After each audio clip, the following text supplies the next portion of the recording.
Everything is good. And a lot of the things that I do here are watching you on stage and on the field doing the DJ thing. Cause man, it's really starting to blow up, right? Yeah, man. Which everybody knows, I love DJing, Yeah. and I got the top DJ in our area last year, 2023, and I was up for it again this year. I'm waiting for the results in Yep. June. I But voted. I like DJing a lot of things, whether it be corporate, whether it be a wedding, whether it be a bar, whatever. But Mm-hmm. I done an event for this professional arena football team, which is in the National Arena League, which is like the top league of sports. It's the pro level of arena football, and I done an event for these guys at a place called Steel Hands Brewing. And at the end of the night, they asked me, was I busy for the next 3 months?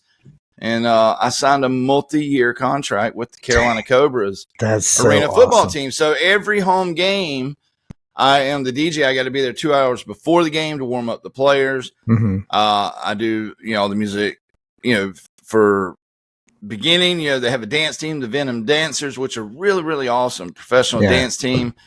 And then I do the halftime and music in between each play. I play the music. So, I kind of create the vibe for the whole place in our Coliseum. So, Yeah. every Pretty week sweet. I get to DJ a Coliseum now, man, which Pretty is sweet. pretty awesome, man. It's one thing to say, hey, man, I've DJed a party here, a DJ party there, but my home turf now is a 25,000 seat Yeah. Coliseum Yeah.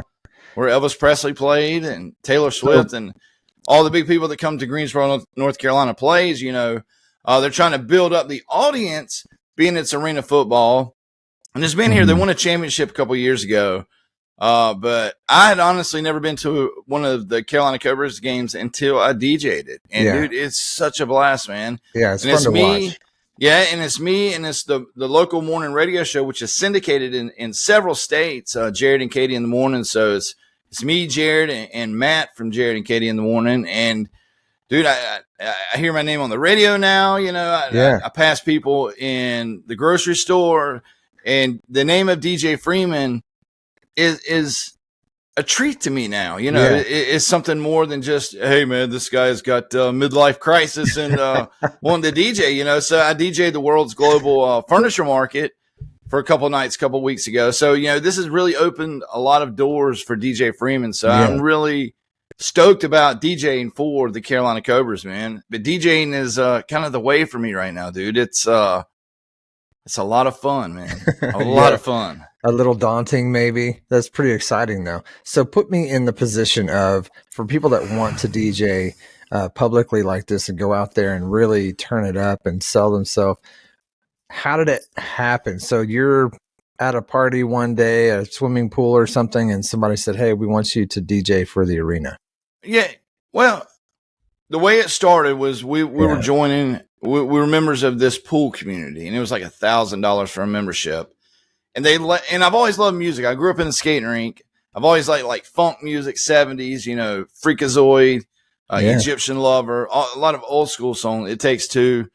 But I like the newer stuff too. I like all music. But the swim team had left a speaker out from their swim practice at the pool club one day. So I went and hooked into the auxiliary. Mm-hmm. And dude, I played songs for 5 hours and people were dancing. So I invested in DJ stuff, and then I went to the pool club, and I was like, hey, man, let's trade off a few Friday nights for a membership next year. So for a few years, I'd done that. And every time I would DJ the pool, I would book 3 or 4 gigs. Yeah. People would pull me in. So now I was doing the local schools. I was doing the high school, the middle school, the elementary school. Everybody, friends of friends of friends of the pool were hiring DJ Freeman. And then I got a residency at this sports bar for 5 years. So, which was in the town next to us, which helped me grow there. And then next thing I know, I got doing weddings and corporate and convention centers. And now the Greensboro Coliseum, man, is just my residency now for the Carolina Cobras, dude. So it's, dude, I don't know how I do it. I just go out there and have fun. A lot of times I play songs. Like I try to think of songs that people have not heard in a long time. What would make people reminisce about their life with a song is my main objective whenever I DJ, dude. And it creates good vibes. It creates smiles.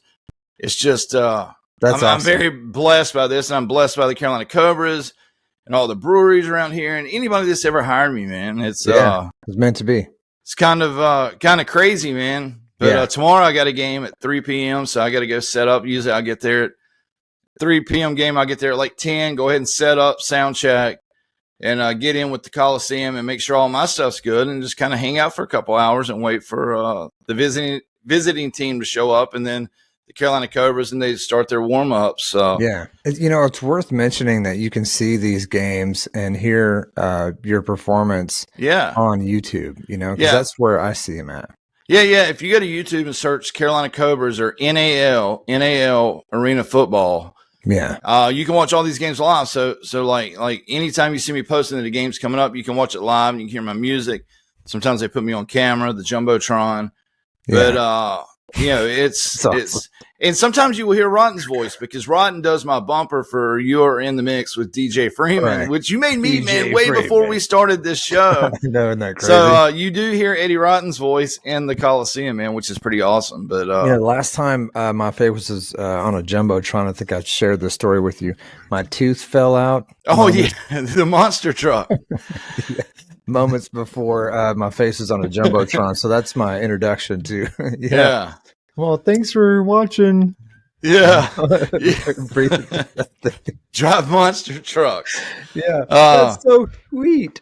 Yeah, but I love production stuff. I've done plays. I've done a ton of stuff with Chloe and her dance path coming up, and that's just competition dance. But she's been a part of productions and stuff. And anytime I'm at something like that, I'm stepping up. I'm like, you know what? I'm your guy. If you need a guy, I'll arrange everything and production and all that, and just to volunteer my time for my daughter and be able to spend time with her. So, dude, I've done a lot of things, but this is a lot of fun. It's kind of top notch, I know I'm not DJing the Coliseum for me, but I am DJing the Coliseum. So it's really good on the resume, but the fun that I have doing it, man. I get so amped up. My only thing with them was whenever they hired me was I kind of told them, I said, I don't want to be the music guy. I want to be the DJ.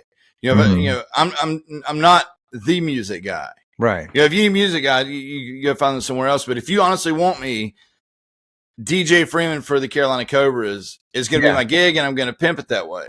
So I signed a 3-year deal, but if they get X amount of seat sales over certain amounts, I get bonuses each game. So, dude, I'm 110% amping this up all the time and putting my energy into it. But I do that with anything. If it wasn't a bonus thing like that, you know me, dude, I amp up everything I do, dude. I could sell seats.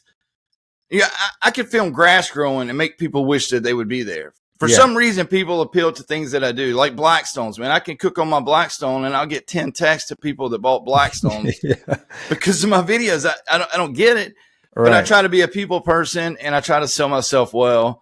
But DJing on a pro level for a pro sports team is speechless, man. I don't know how to explain it, but what's the biggest challenge when you show up with all your gear? Do you have somebody helping you set up, or is it just do they have a lot of their own gear and you just kind of plug in with your music? I take my Pioneer Pro gear, and I have a briefcase which holds my MacBook and it holds my iPad Pro. I always have an iPad Pro for backup in case everything fails. I can go to my iPad and just play music there, which rarely happens, knock on wood. But no, I show up. They've got the XLR cables out. I'm beside TV production, and then the radio show is to my right, which is the PA announcer. But they have my own table. It says DJ on it. I have my XLRs that are laying on the table. So I basically set my turntables down, take the lid off, slide the thing back, hook it up, plug it in. But then all I do is plug in the XLR cables, dude. Nice. And it's like the whole Coliseum is filled with DJ Freeman grooves, man. That's awesome, dude. I'm so happy for you. It's so amazing. And, I was happy that there's another local DJ, Mike Wawa, which I'm friends with, but he's DJing this festival that I'm going to next week called Breakaway which is in Charlotte, and Zomboy and Excision and all these big bands are there. But Wawa is playing this festival, and he came out to see me the last game, man, and gave me props, man. So it's Wow. That's you cool. know, building bridges in life for me has always been the success of the next thing you do. You know, so I like building bridges with you and you and you and you and her and him and all. You know, I just try to expand myself all the time, man. Yeah. My dad always told me if you can't sell yourself in life, might as well just hang it up. So I try to sell myself in every way that I can, whether it be writing in the Freeman Show, DJ Freeman, Zombie Cast, welding. You know, Yeah. That's a good run. You could hang it up right now, and that's a good run. Yeah. And a lot of people wonder where people in entertainment get their energy from. And I always say it's because it's so fun to do it. Each time you talk to somebody, it's a new conversation. Each time you go meet other people, it's a brand new experience, and it's never, ever the same. What you're doing might be the same, but the experience you have with other humans makes it worthwhile because it's just so fun to do it. It's like flying a kite for the first time. You don't know exactly what's going to happen or which way it's going to go, but it's fun to do it. Now, there's a video out with Dave Grohl talking about how he grew up and he didn't picture himself to be on the cover of Modern Drummer magazine. Yeah. And he was talking about, he's like, I didn't set out to be famous. I didn't set out to be, like I said, on covers of magazines. He said, but whenever we were playing clubs, whether you heard any music at all, you know who the drummer was. Whenever everybody left a Nirvana show, they were like, who the F is that drummer? Right. Over anything. So when I'm DJing these shows, whether there's football on the field or dancers on the field or people in the stands, they see DJ Freeman up there, dude. I love getting hype, amping everything up. I mean, I'm animated at all times up there, having a good time. And then, to turn on morning radio and be like, and they're giving mad props to the team, but they're like, man, that DJ Freeman was something to, was definitely a reason to come to the arena football game, which makes me feel good, dude. I try to have fun with it. I try to amp it up, and 111% all the time. Yeah, for sure. Energy from me, man. So I love doing it. I love the staff. I love, Jared and Katie and Matt and all those guys. It's what an experience. It's awesome. Right? Yeah. That's one experience. Do you get a microphone handed to you and say stuff sometimes? No, I've got a microphone on my thing, but they have a PA guy. Yeah. But they were talking about, maybe making changes next year, maybe trying to have me closer to the field. I've heard a couple of different things, but I don't even have a microphone, but I make sure people know where I'm at. Yeah. You don't wonder where the DJ's at. You can plainly see him. So yeah, that's awesome, dude. I'm so happy. It's really good. And your family. I'll send you some pictures, like I said, so you can post kind of my bird's eye view that I have, and then pictures that people have sent of me up there DJing. Man. It's fun, man. It sounds like so much fun. I'd like to come to one of those live games sometime. Right now, I'm just kind of sitting on my couch watching it on YouTube, but even that's fun because the transitions are great. Anytime there's no play, you can hear music kick up, and that's a lot of work, man. And right after I did this, determination to get. I got a phone call. And it was Charlotte, North Carolina. I was like, "Who is this Charlotte?" So I answered, and they were like, "This is such and such from the Charlotte Hornets NBA team. We have a smaller team there in Greensboro called the Swarm, and we want you to DJ an event for them." But dude, I got a call from the Charlotte Hornets NBA team about doing their affiliated team. So. Bridges. The sky is the limit, man. Yeah, and people need music. It really carries the entire event. So that's so. Dude, I can keep a suicidal man on this earth just by playing him songs that I know would make him happy. Yeah, I absolutely love all music. Whether it be reggae or rock or dubstep or bro step or whatever. I'm all in, man. You said bro step. Yep. There's a song called bro, or there's a style called bro step. Yeah, bro step is kind of like there's dubstep, which is like the won't type stuff. But then bro step is kind of something like Skrillex kind of created to where you get that, but it's a good vibe. And there's a good song called All Is Fair in Love and Bro Step. Okay. And that song is kind of like a bro step. Like, it's got a good vibe to it. You can dance to it, but it's not just a won't type stuff. Okay. So country music, you play country music? Yeah. You know, especially the hockey. I mean, it's football games. Yeah. We just go to hockey games a lot. So yeah, I play the high energy stuff.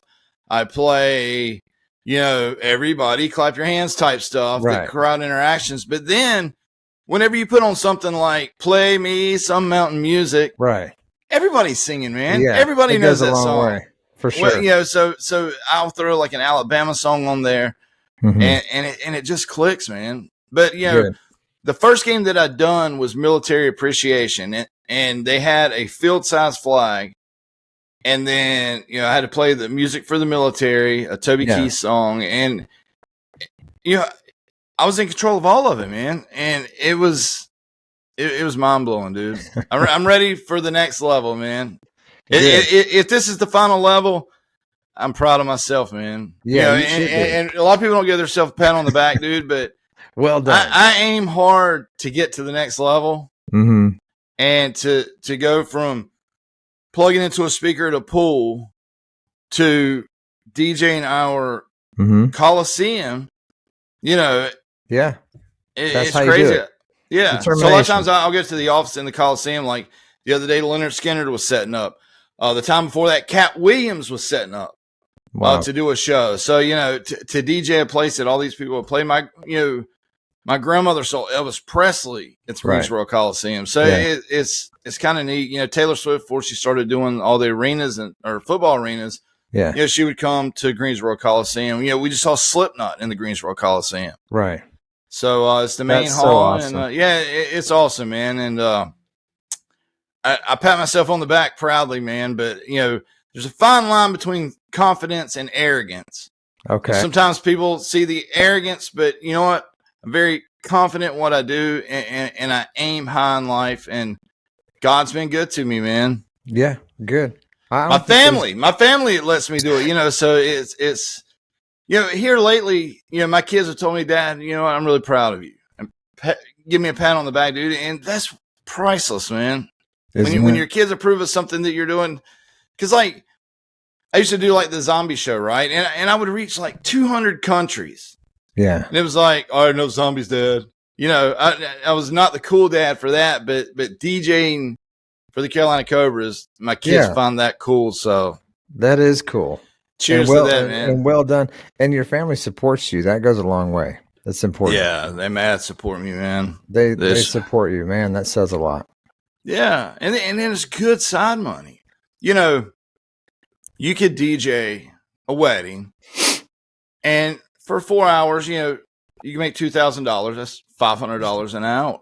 Yeah. But then sometimes you get a corporate gig to where they might want you 6 or 7 hours at $750 an hour. So I've kind of veered away from like the bars and stuff like that and aimed more corporate and professional and, you know, bigger gigs because sometimes a bar, you know, it might be $200, $300, $400 if they want to pay, but some of these corporate gigs pay that per hour. Per hour, yeah. Because they'll write it off and have a good time doing it. Yeah. For sure. But it's good, man. I'm glad you asked me about it. And I'm glad I was able to talk about it, dude. But actually, I am the official the official DJ for the Carolina Cobras, dude, and I DJ under their name, and I can sell myself as the Cobras DJ, and it's all contracts and signed deals, and for the next 3 years, man, it's a party. It's good. And hopefully, you know, I'll sign back to it and do it for many more years. But I wanted to take the time to let the world know what you're doing with your off time and the secret Batman life of Shawn Freeman. So I appreciate you telling us what's happening. Yeah. And for all the people that watch, I have all flight cases. So I can hop on a plane and be anywhere in the world to DJ an event for you. So reach out, you know, if you ever have something, whether it be North Carolina where I'm at, or it happens to be California or Spain or wherever, man, DJ Freeman can come and sling some bass anywhere in the world. So I do want to thank anybody that's ever helped me out as DJ Freeman. Yeah. And you have Rotten, dude. You made my bumper, man. That's so awesome. Yeah. Back, I need to make it. Rotten put me in a book. Yeah. He wrote a book series, and I was like dumbfounded, like starstruck about that. But when you made me the bumper, because Eddie Rotten's this big FM dude out of Texas and Utah and all these places, and you're in the zombie industry. Fully. So whenever you were like, man, I will make you a bumper, and you made you made several bumpers for me. Yeah. But you took the time for Freeman, man. That was back. I mean, we were friends, but it was years before Rotten and the Freeman Show. Was that like 3 years ago or something that I did that? Way longer, man. Wow. I've been DJing for about 10 years, and it was in the beginning. God, has it been that long? It's probably more like 8 years ago. You need a new bumper then. I need to just send you some new stuff with my more trained. In the all season, I might get you to do that. Something with the Carolina Cobras, and then there's Savage, the mascot, which is King Cobra. Yeah. It's not a person; it's a real cobra that wears a football suit running around. But the Savage, maybe that's funny. Maybe get you to do some bumpers for me, so I can put them in my sampler. I would do anything for you, man. I'm so happy to do this show with you and to share our time together, and just I would do anything for you and your family. And I can't wait for you to visit my little town here in Austin. If you have an event that you want me to rock out, I'm there, man. I'm so on it. So let me know. But on behalf of Mr. Rotten himself and myself, Freeman Daddy 5, we could call this refreshing springtime episode. Arena football. That's right. Rotten and the Freeman Show. That's Rap. Thank you. You're listening to Rotten and the Freeman Show podcast every week in your car and on YouTube.